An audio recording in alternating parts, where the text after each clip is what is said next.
آپ فرشتے بھی بن جائیں تب بھی آپ کو برا کہنے والے موجود ہوں گے۔ پتہ نہیں ہم رب سے جڑنے کے لیے اپنے ٹوٹنے کا انتظار کیوں کرتے ہیں۔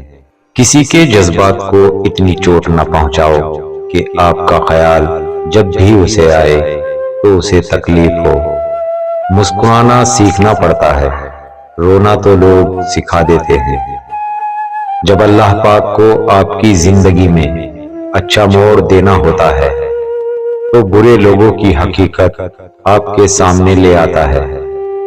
خون کے رشتوں میں اگر ہوتی محبت یوسف نہ بکتا مصر کے بازاروں میں۔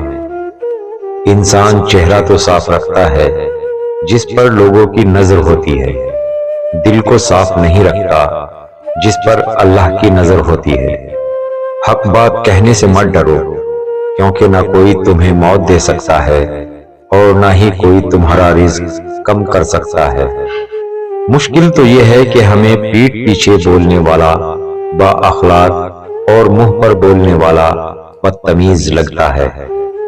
زندگی میں بہترین رشتہ وہی ہے جہاں ناراضگی کے بعد معمولی سی مسکراہٹ اور معذرت سے زندگی پہلے جیسی ہو جائے۔